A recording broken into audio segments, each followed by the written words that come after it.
representative ka socda wasaaradda caafimaadka Ali Sheekh madaxda ka timid ka mid yahay Newton presidentska jaamacadda Roma sidoo kale dhakhaatiirta halkan ka joogtay macallimiinta jaamacadda runtii markay dadka casuumay waxaa filaynay inay soo buuxin doonaan laakiin waxaa ku wadaaway inay dib u sii dhaceen marka ugu horeysa sida xafladda loo doono waxaa ku soo dhaweynayaa inay soo galaan howlka ardaydii qalin jebisay iyo macallimiintoodiiba inaguna shacab ku soo dhaweyna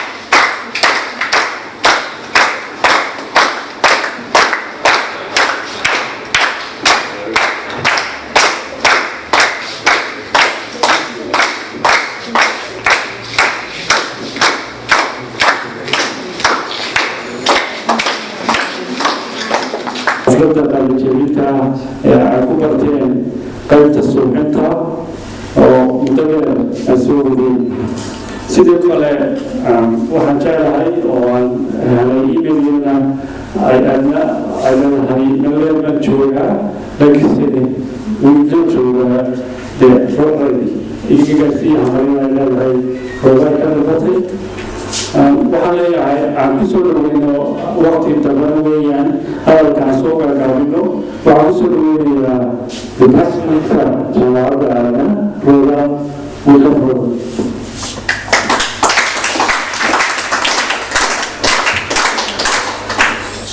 Assalamu alaikum wa rahmatullahi wa barakatuh. Ladies and gentlemen, I will use English since so many of us are English speaking. I'd like to welcome you and thank you for coming and sharing with us our joy and happiness today. I'd like to welcome you and tell you thank you very much for coming and joining us. I won't give you a long speech, I know it is late.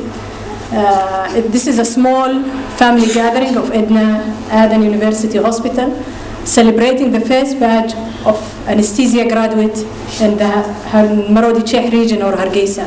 There's another group which has been graduated last year from Amoud, but we are so proud of our 7 students and their lecturer and clinical coordinator Abdullah and Ozia. This university has been open since 2009 with the pilot project of training midwives, degree midwife in the country for the first time. Then in 2011 onwards, we started the university. The anesthesia program is one of the first programs we launched in the university. This is the first product.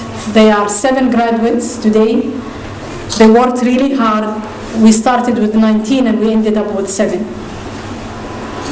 The idea, it will be told, I'm sure, by Dr. Mark Newton and Hosea, came because there is a vast and critical need for anesthesia personnel in Somaliland. People who have the knowledge, skill, and attitude. And this is why we trained this group.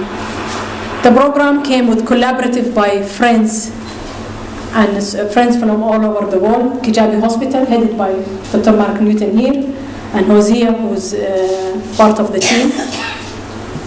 Fistula Foundation, who's supporting Adna Hospital, and NNM, who was very pivotal in getting things done throughout the program. Unfortunately, Dr. Espenheen and his team are not here anymore. Their program is not functioning, but he's here with us, I'm sure, and he can feel the joy and happiness of the product of our students. Whatever we've achieved today, whatever we are here today, and why we have those students, it's thanks to Hosea. It's his dedication, hard work, and patience with those students. Thanks to Abdullahi for being there for them at Hargeisa Group Hospital, protecting their back and making sure that they have their equipment and supply. Thanks to Mark Newton for being there and giving us the direction and blessing from over there and sharing the notes and experience. Thanks to the Ministry of Health and Labor for their support throughout the program, from the inception to recruitment to selection to now taking care of the future of the student. We have various students, we have people from various regions. We have Omar, who's from Gabile. I'd like you to stand. Stand, Omar. He's somebody who's very precious to us because he's taking care of an area that is really needed. I can see Dr. Deqa back there. She's been doing wonders at her end. Can you stand up, please? This is somebody whom we are really very proud. This is the product of Somaliland. She's one of our doctors. And we are proud to give her Umar. And I'm sure he will do excellent job because I have his trust in him. We have Radwan from Hargeisa Group Hospital and Amina, both of them. They came, they went through the training, they have intensive training. I have Mubarak and Muhammad and 2 young ladies who are still in the salon. But then we are so proud of them. We are thankful for the people who supported us, trained them, to Gargar Hospital, to Hargeisa Group Hospital, to the Ministry of Health, to Manhan Hospital, to all those who spend all the time and effort to support us, to get this product out. They are the best quality ever in Somaliland. They have the required ethics, attitude, and knowledge. So I combine my words by saying that Edna is here with us. She's away in a mission, but she's with us here. She's congratulating you for your graduation. She's wishing you all the best. She's thanking all our supporters and our friends. Thank you very much.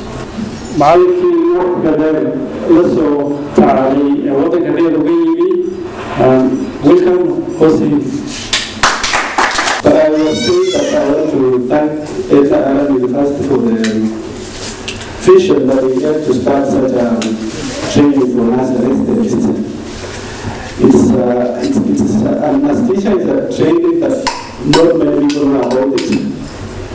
It's a course that it's very, very difficult. Not many people talk about it. And yet it's one of the most important areas that is needed during surgical care. So it is an area that is new to many people. Not many people talk about it. Not many people like, because it's in itself it's very, very difficult doing the training. And I want to thank these graduates because they have made a success. Like Rhoda said, we started with 19 students during the selection process.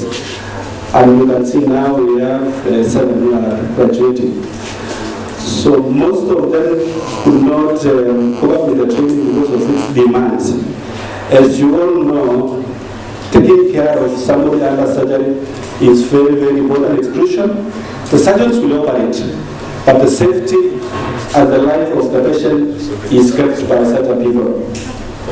So there is no single space for compromise that you can allow any sluggishness. It needs very, very competent people, and I'm very confident that these 7 graduates will provide safe, quality anesthesia.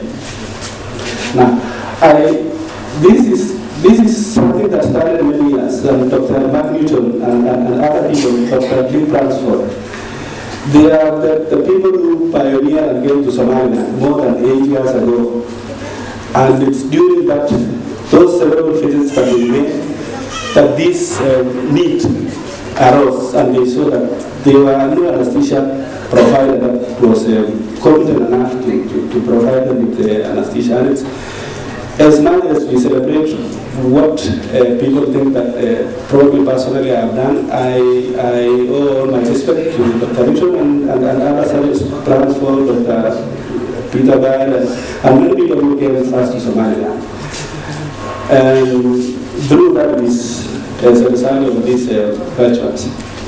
Now I want to also thank the university, being led by Rhoda. It wasn't easy if it was not because of the support that I got from Rhoda and the whole university team. There are so many challenges, so many, that if it was not because of them, we couldn't have produced such people. But we stood firm together and we insisted. We never allowed, anything that was probably going to interrupt us to come on our way. So thank you, Rhoda, and your team. I want also to thank the surgical team, because the surgical campaign led by Dr. Bransford and Bill Rocks. They have come, during the training of these students, they have come over 6 times. And during this time, we do average of like 60 cases in a week. So it's through the surgical camps that we've had a lot of experience with that. So Dr. Builders and Dr. Transfer, thank you so much. Also, I want to recognize the effort that some of my colleagues have done. I was not doing it alone, and we did with Gijabe Hospital. So Gijabe Hospital has done a lot through Newton. So I had several people that came to teach during my vacation. So I had Michael, we had Luke, Lucy, and we also had a very, very important person that took them through the assessment. Now, those of you might be thinking that anesthesia cannot be done by ladies will be surprised. But ladies are, I want to challenge the men that are in the group, and other anesthetists too are here. The ladies are proven to be very, very competent, very, very hardworking. And I'm saying so because the head of anesthesia department in Gijabe is being led by a lady, and her name is Mary Mungai. Mary Mungai came and conducted a very, very practical assessment of these guys. They will remember for the rest of their profession. They will never forget it.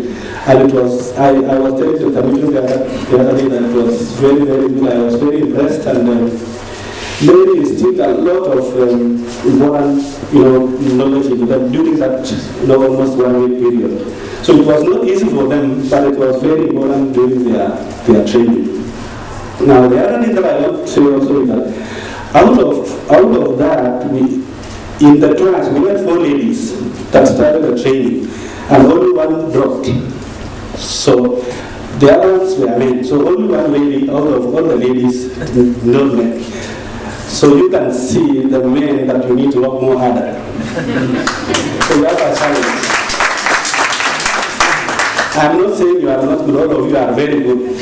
And again, out of the whole group, the best student was a lady. So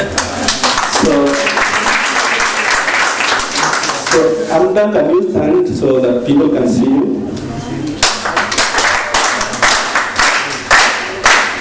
So, thank you. The other ones also did very, very well. They never got tired. People like Mubarak, he was there all the time and doing calls, doing C-section. Little Edna, she is very, very small, but she can do a lot. You may never believe when she is intubating. Sometimes you don't whether she's really going to put a tube in the right place. But she managed, and she worked very, very excellently. So all of you did very well, and I want to congratulate you. Before I submit to Dr. Mark later, I want to appreciate one of the people who are really appreciated and working many times in the Haditha Hospital, and Farhad Khalif and Dr. Ibrahim Luf, and also Abdullahi. They are the ones who facilitate many things to the students.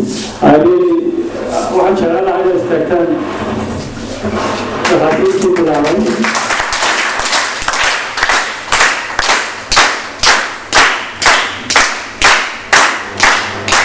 وحنجيب هذا اللي أنا أقول لك عشان هذا نقول لنا إذا بدي نشوفين السبيطار كوين هذه إلى مقطعنا إلى وكبرتين. Welcome to the Yeah, that's okay. Well, it's good to be here this evening. I just want to first start off by letting the graduates stand up, and we can all give them a big clap, because really this is their night. And so why don't you guys just stand up quickly, and we'll clap for you.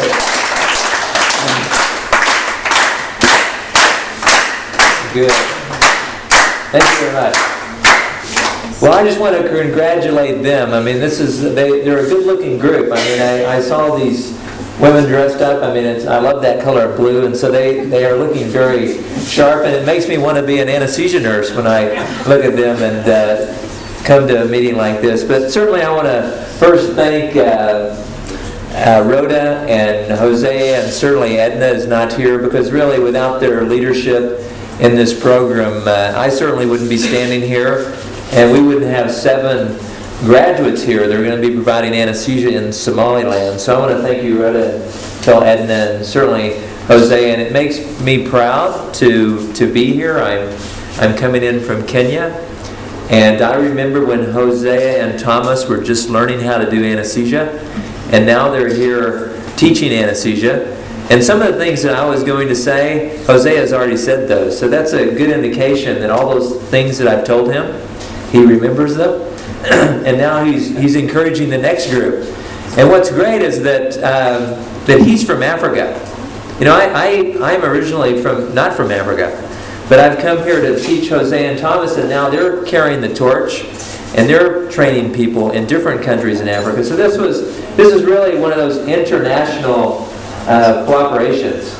I mean, Rhoda has mentioned a number of groups that have been involved, and you have people here that have left their families in Kenya and have spent many months here in this country to train your own students. And these are people that we have invested a lot of time in, especially Hosea, so that they can save the lives of these mothers that are dying every day in Somaliland. Now, I travel throughout Africa, and I've spent many times in countries, and I've seen what anesthesia is like. And I've actually talked to many people within the ministries of health, where Mr. Ali is representing Somaliland. And when I talk to them and I tell them that I'm in anesthesia, one of the first things they ask about is, can you train someone in our country to do anesthesia? So it's something that's just not developed. And so I'm happy that we have someone here from the Ministry of Health that's supporting and encouraging these new graduates, because it's very important that we have anesthesia. We have a number of surgeons in this room. And certainly everybody has an idea when they're in medical school or when they're in nursing that they may want to be a surgeon. For whatever reason, I don't know, but they want to be a surgeon. But I promise that the surgeries can't go through successfully and safely without good anesthesia. It requires very good anesthesia, and most people think it's magical. You know, you come into the room and we just hope and pray that your family member comes out of that room. Because sometimes they go into the theater and they don't come out. Most likely that's because of anesthesia. They've actually looked at that across the continent of Africa, and they've said that 90% of the deaths could have been avoided, just like Hosea said. So it's not potentially God's will that someone dies if you're in another room, if you're not drawing up the drugs right, if you didn't learn. Maybe you should have studied harder. Maybe you should pay attention. All those things are very, very important. And so I just want to encourage these. And I wrote down a few words. And I know I talked to you yesterday, and so this is really to encourage you. Somaliland Anesthesia Association representative, Adna Aadan, welcome.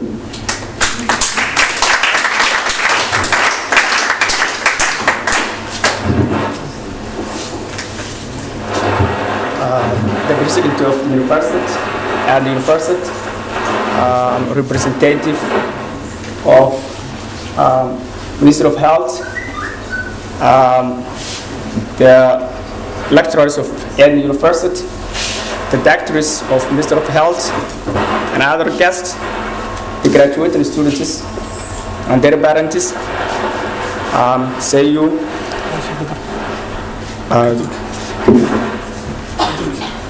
Good evening. I'm happy to be present in this very important ceremony of first batch of nurse anesthesia of Adna University.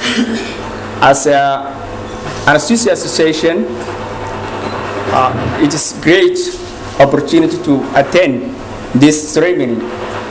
As president of the university mentioned, and Jose, anesthesia really it is very, very, very good profession.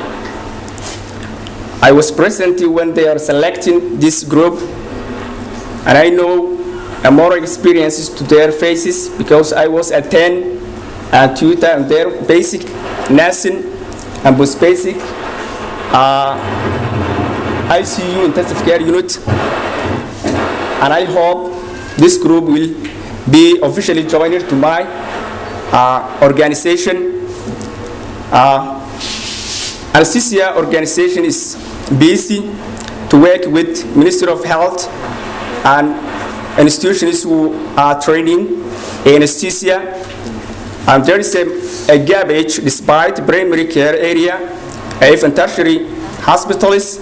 There is a shortage of anesthesia in Somaliland, and we have research of all regions in Somaliland.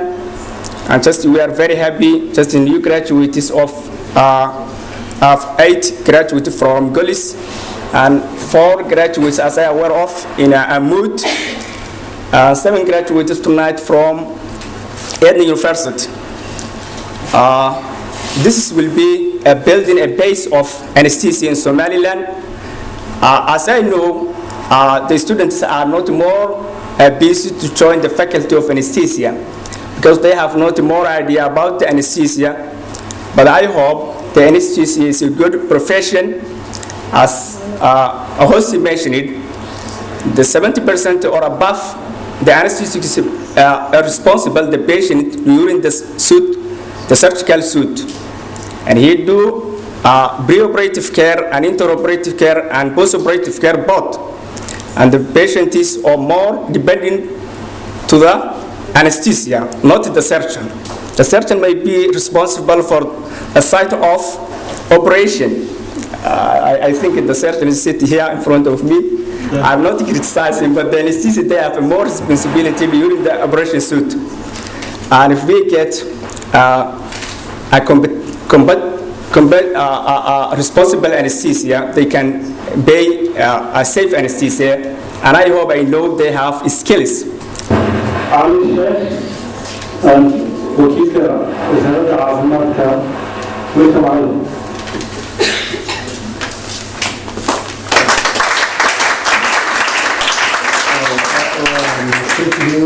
بسم الله الرحمن الرحيم. اللهم صل على سيدنا محمد وعلى آله وصحبه وسلم. waxaan jeclaan lahaa in af Soomaali ku hadlo hadhowna in yaroo sanadii ayaa samayn doonaa af Ingiriisi marka hore waxa aan jeclahay inaan salaamo oo halkan mahad uga soo celiyo xafladan qalin jebinta ee suuxiyaasha markii hore kalkaalinimada bartay ee madana suuxiyaasha loo tababaray presidentka jaamacadda Adna Aadan iyo Dr. Mark macalinka uu dhigayay iyagana muxuu ahaa magaciisu yahay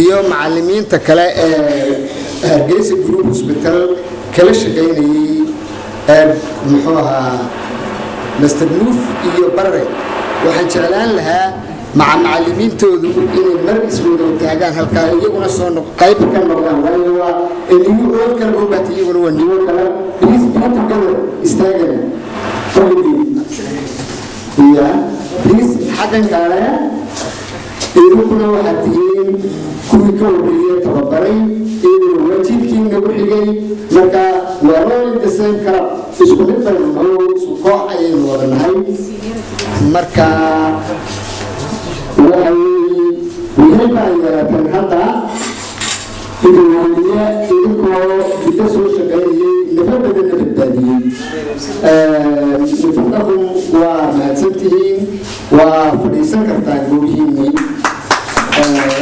إذا فلما أنيق وصلوا إلى وزارة عافماتك كنا هذا مدعى مرحلة السرير وسيرك وسير فعليك يجسمه هي بهذا عافماتك جودهان با وحنهلكن كبر هذه قول يبتدئ جامعة أدنى كل من الأصول فرصليقان عافمات يكسر بحضي يكقل تبين حفلة الموتى إنه واحد من هذول النقالة بدن هيسن وحنون تريا dadka aqoonta dhaxalay mid-level technocrats oo aqoonta sareysa maaha kuwa aqoonta dhaxalay ayaa waxay la tarayeen tana waxay ka turjumaysaa aqoonta dhaxalay dadku wax tarta waxaan filayaa inay ku guuleysan doonaan dad badan la badbaadin doontaan gaar ahaan hooyada umusha iyo dadka xaaladaha degdega ee emergency oo aan cid gaadha haysan gaar ahaan dhulka miyiga magaalooyinka yaryar oo aan adeegyadooda iyo dadka aqoonta leh aan heli jirin marka waxaan ku tagin lahaa ku gogaadinaya in adigu qaadataan inaad ku noolaataan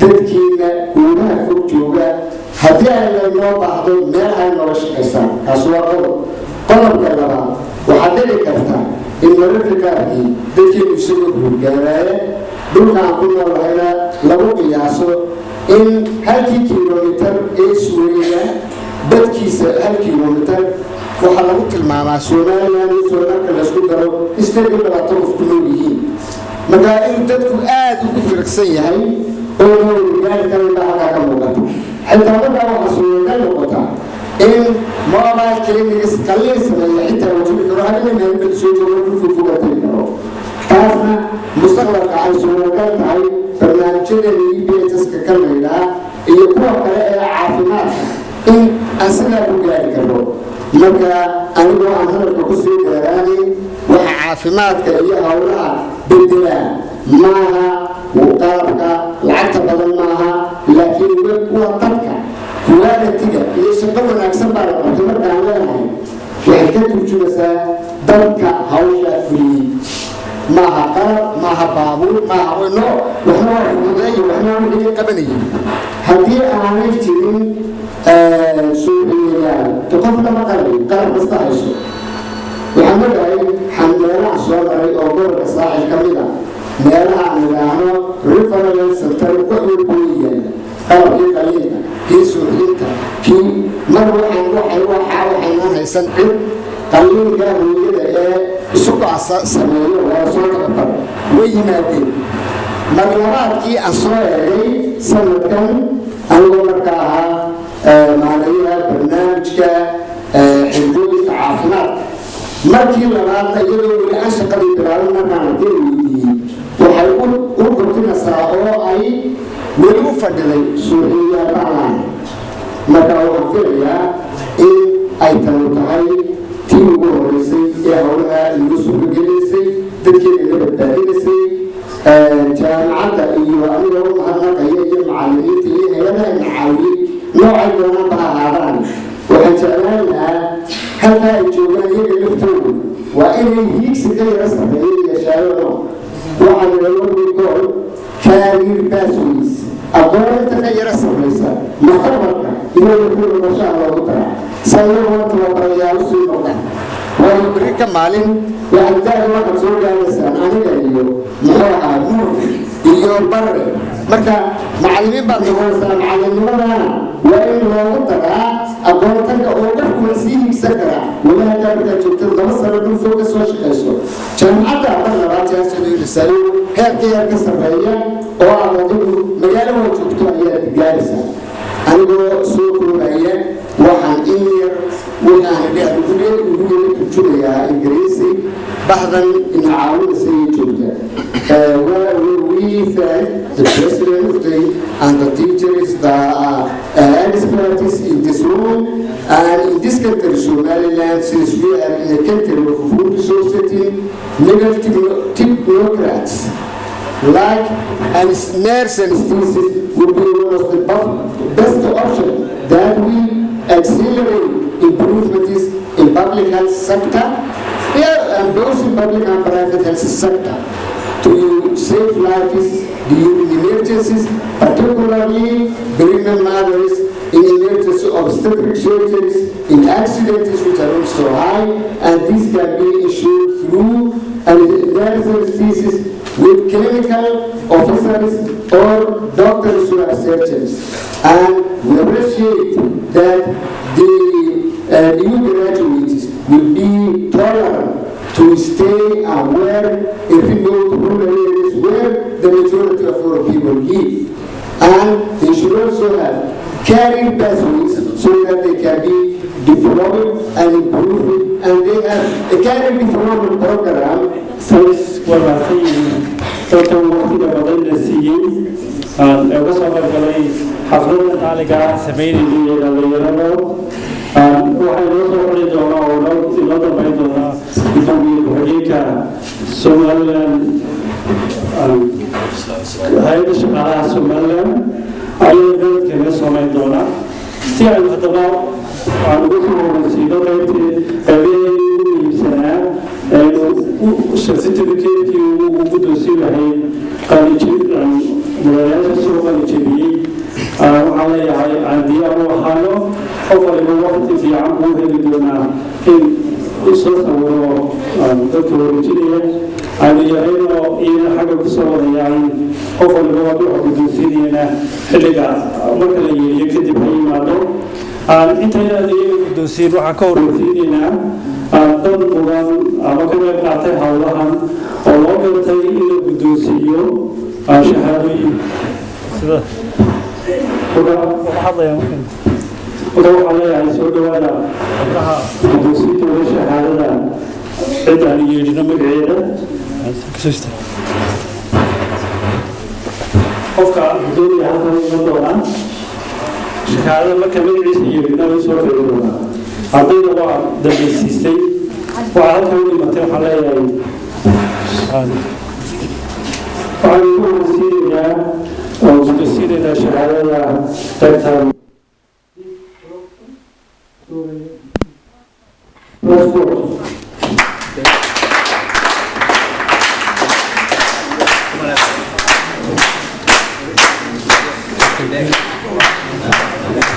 This is for Dr. Beck for his support for our nurse and assistants and being patient with them while during the surgery. Thank you very much.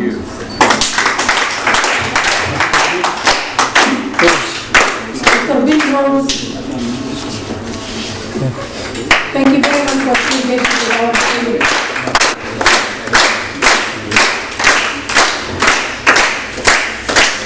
Thank you, Dr. Bill. Abdullah Sulaiman.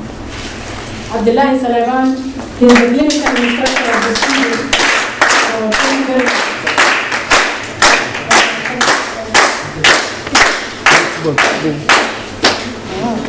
very much. Okay.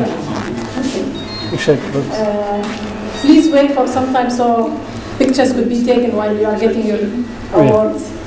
And this is all. Mark Newton. Dr. Mark Newton, for all your support.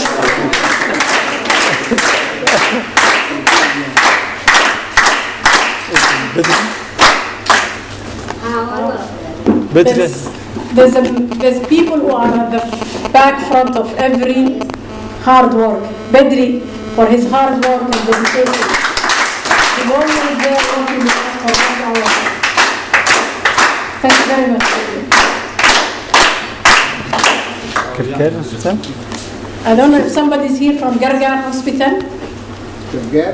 Yeah, Gargar Hospital, because they were providing the place for our student to train. Thank you very much. Thank you very much and convey our thanks to you. Hargeisa Group Hospital, who is represented, Barra Khalifa Ibrahim. Thank you very much. By the way, these two gentlemen were the pioneers of anesthesia in Somaliland, and they used to travel from region to region. Hosea.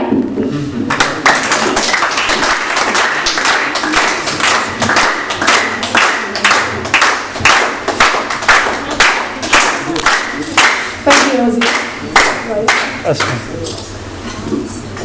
This Dr.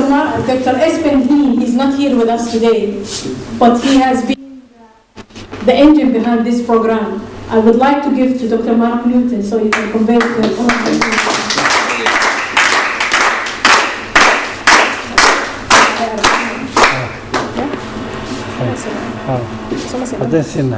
Now it's the turn for the student. Who's the first? Amina Ahmed Ibrahim.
ayay ka qayb tahay waxbarashadu waana basiska koowaad ee salka u ah in uu yimaado horumar haddii aan waxbarasho la helin horumar ma dhacayo lamana gaari karo waxbarashadu waxay hogaamisaa wax waloo adduunka guudkiisa dul saaran waxaa hogaamiya liidarka weeye waxa weeyaan waxbarasho dhinac kastoo iska taagto hadday siyaasad tahay hadday dhaqaale tahay hadday tahay dhinac wada kacdo waxaa hogaamiyaa waa waxbarasho caalamkana waxa lagu tartamayaa ee laysku hogaamiyaa waa aqoontaana waxaa runtii waxaan aad ugu mahadnaqayaa dadka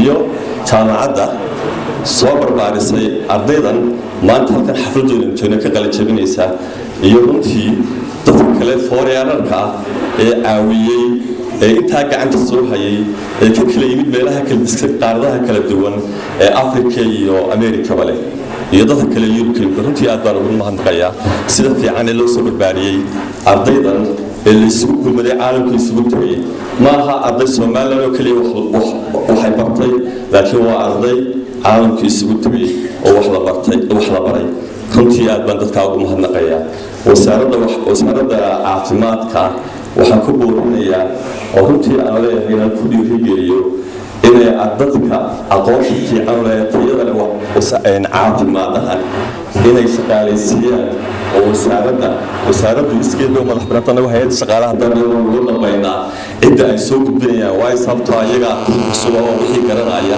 inay cidda loo baahan yahay shaqadan qaban karta iyagu ay soo gudbiyaan anaga hay'adahan loo keenaa marka waxaan ku dhiirigelinayaa wasaaradda u soo jeedinayaa inay dadka tayada leh waxbarashada si fiican u soo bartay inay beerka dowladda soo geliyaan oo ay ugu horeyso ardayda ka soo qalinjabisa jaamacadda Hargeysa jaamacadda Adna University iyo Hargeysa iyo Tacmuudinta runtii waxaan leeyahay dadka ka soo baxay tayada leh ha laga shaqaalaysiiyo wasaaradda caafimaadka iyo processkeeda la soo marayo taabirka waxaa leeyahay wasaaradda caafimaadka oo leeyahay runtii ardayda tayada leh in ay dalka iyo dadka si wax ugu qabtaan in loo shaqaalaysiiyo beerka dowladda soo geliyo ayaan taa wasaaradda caafimaadka loo dardaarmayaa oo leeyahay ardaydana waxaan leeyahay waa laydin baahan yahay oo dalka iyo dadkiina wuu idin baahan yahay waxay yeelaysaa aqoontaa barateen dalka iyo dadka wax ugu qabto way jiraan dadku runtii markay qalinjabiyaan inta badan waxaynu raadinaa inay ama hay-ad ama meelo kale loo shaqo tago caalamka kale dadku waxay beriyoodsiiyaan inay beerka dowladda galaan dowladda shaqo ka helaan waayo waxa kale waxa laga yaabaa wuxuu waa kontraagiyo iyo sanado yaryar laakiin bayroonka dowladda ilaa ka gaarayso beeshinkii dowlad ku jiraysa ilaa xilligii ka gaarayso ku jiraysa marka caawinta dee waxa laga tixgeliyaa bayroonka dowladda iyo marba iman doontaa ay chance ka faa'iideysto maanta ay banaanta ka qayb qaata sidii ugu qayb noqon lahaydeen shaqaalaha wasaaradda caafimaadka runtii hadalkayga wax kusoo gabagabeynayaa oo aan leeyahay aad ba u mahadsantihiin dhammaan martida sharaf kale iyo ardayda iyo waxaan ku leedahay jaamacadda Adna University sida fiican ay usoo barbaariyeen iyo dhakhaatiirta meelaha kala gedisan ka timid waxay noo sheegeen hadda statistics ay sheegayeen inay Somaliland anesthesiada ay ugu dhintaan marka ay gelayaan runtii qalliinada loo samaynayo ay poor condition ay dartii ay galaan ay u dhintaan marka waxaan leeyahay insha Allah waan ka soo bixi doonaa idinkaana rabaa inaad ka soo saartaan haddii Allah ugu dileedmo shaqooyinoo xidhaya haddii Allah ugu dileedmo assalaamu calaykum warahmatullahi wabarakatuh waxaan idinka codsanaya mar haddii caawa habeenkaygii tahay inay iyo dul qaadataan haddii hadalkaygu idinku dheeraado saadiradeed gabaygu wuxuu ku bilaabmayaa sida tan bismillaahi raxmaani raxiim adduunyada aqoon baa hagtiya aadamaha noole ummadda ilaahay bajiya iniba meel taalo mid waliba akhbaartii kan kale uu ogsoon yahay sida nahay in meel wada degto aqal ka soo toosta dad rag baa dunida soo ururiyay ina samee maanta arligeenni sow ka aradan inana eegaya awowgeen halkuu kaga galbaday sow tan lagu eegay ubaxeenna kacay uu dalkaniina sugayaye awaaraha haddaynaan ka kicin adhaxjab weeyaane dadka kama itaal yarin haddaan la isinkirahayn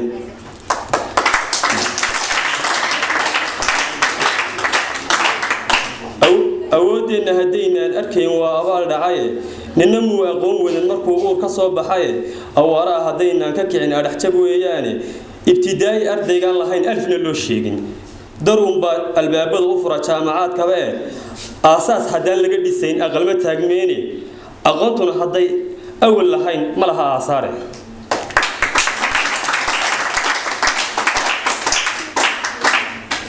hadduu aabbo ubadkii aqoon uurka kala doono ama hooya aayaha ilmaha adigu doonayso